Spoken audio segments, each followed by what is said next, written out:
Hello, everybody, and welcome back to the second segment of the June 9th Trips and Traps. Andy Serling, Eric Donovan. Two races to bring you, both stakes races from Belmont Stakes Day on the undercard, the Betfair TVG Acorn, the Woodford Reserve Manhattan. Let's get started with the Betfair TVG Acorn. I think the unluckiest horse and connections of the entire day had to be in the Acorn, and that was the 2 TANDA. I mean, first of all, she breaks a little slowly. I think it's exaggerated by the angle of the race, but she does break a little slowly. But it's important because she was one of the speeds.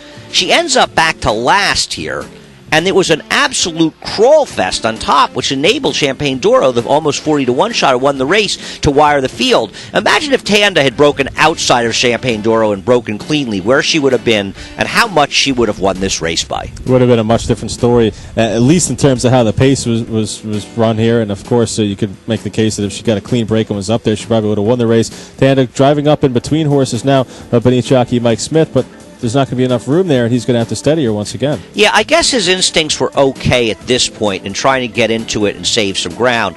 But as you're going to see her on the turn, and remember, they're not going fast, so the field gets very bunched, and it was a 12-horse field. You'll see her right here, and the horse in front of her actually sort of stays a little bit in front of her, and she has to shuffle, go back here. Mike Smith does something that he was somewhat famous for around here when he rode here. He decides to take the overland route. The old Belmont balcony move. Well, it doesn't work out so well when you get a slow pace in front and the balcony takes you into the 8 or 9 path here. And we'll take a look at TANDA as we roll it again. You know, important to note also that she was making her first start on a dirt surface, had been out on the synthetics for trainer Dan Hendricks out in California. So moving forward, you keep this effort in mind when she gets back to dirt again. Yeah, I mean, look where she is. She's out in the 6 or 7 path. Look, she was so much the best in this race, it was ridiculous. Broke a little slowly. Dead last in a paceless race, won wire to wire by a 40-1 shot. Steadied on the backstretch, ends up going on different counties. She spends part of the turn in Suffolk and part of the turn in Nassau counties, and she gets beaten about a length, finishing third in the middle of the track. You know, maybe you could even argue the second place finisher, Men Hallelujah, was a little bit conservatively ridden early and taking nothing away from the winner, but TANDA should have been an unsaddled winner of this race, and I feel bad for the connections. They did such a good job with her, and Dan Hendricks, the trainer, and the connections bring her all the way from California and get this lousy ride and this lousy trip, and then they watch Mike Smith 2 races later win the Belmont Stakes. Yeah, probably didn't sit all that well with them after that, but part of the luck or unluck of racing, I guess you would say. But looking forward to betting TANDA next time out. Maybe not so much on the synthetic surface. You know, wonder what she'll face when she gets back out to California.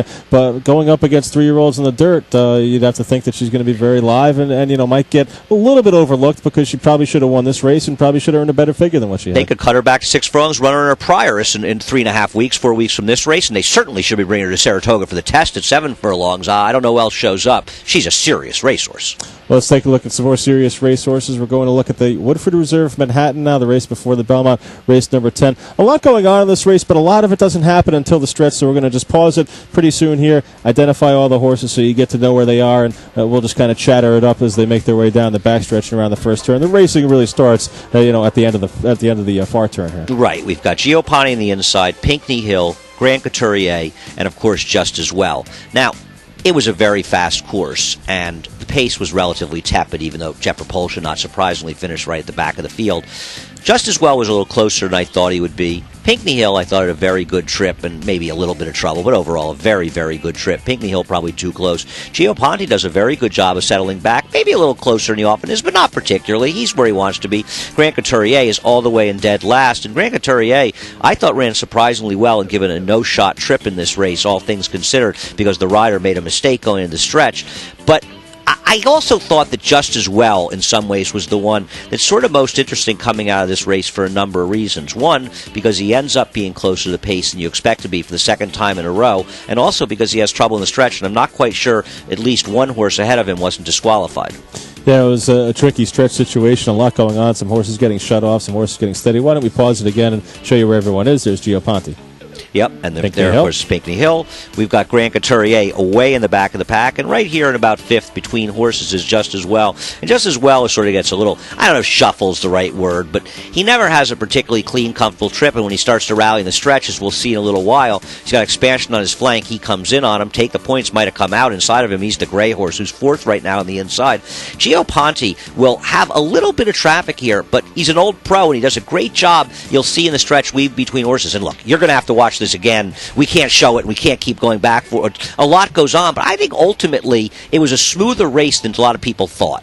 I think so. Gio Ponti had some traffic issues around the turn, just so I'm steady briefly there. But for the most part, I thought he got a pretty decent trip. Didn't have to stop a rider. Didn't have to stop riding him at all to get through the hole. Just a little bit of a traffic situation through the stretch. Look, he's going to lose this race. He's going to lose to his stablemate Winchester. If he gets a clear run, as clear as Winchester had, and was able to uncork his rally sooner, he probably would have won. And we'll take a look at Gio Ponti right there. He's diving between horses. Pinckney Hill's in front of him, just as well between horses. And, of course, Grand Couturier is down on the inside.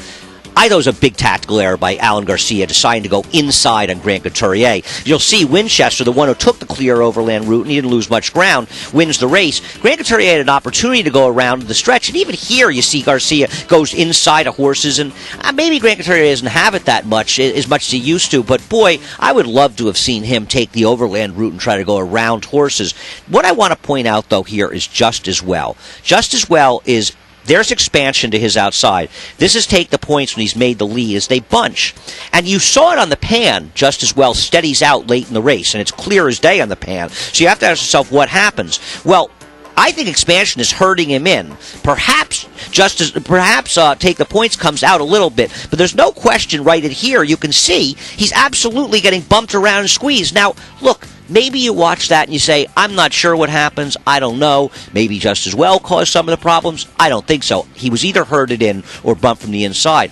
I don't know why there wasn't an inquiry in this race. Yeah, I think he got it from both sides there. First of all, herded in, then we saw take the points, maybe drift out a half a path or something like that. So he was just, sandwiched in the stretch, and that's going to happen in a big competitive field on the grass where everyone's jumbled up. In kind of a race that the pace really didn't distinguish itself as a horse running away, and kind of everyone gets jumbled up there in the stretch. Just As Well, a horse that I think will move forward off this race for sure. I think also Grand Couturier, who seems to always do his best running a little bit later in the year, might be able to build off this race also. Yeah, we'll see which horses go to the United Nations at Monmouth Park. We'll see who goes to the Man of War, and then a lot of them, of course, will probably go to the Sword Dancer at Saratoga. But Just As Well, I'd like to see him get a chance to settle a little farther back. It's odd that he's gotten more speed later in his career. An interesting race and worth watching a number of times. I agree. I had to go back on my DVR about 8 or 9 times just to figure out what was going on in the race there from the top of the stretch home. It took me about 10 minutes to figure out what I wanted to say and what I want to do. So probably a good idea to go back and watch it and make your own opinions on it. And you can just do this and watch this over again. We, of course, thank you for watching.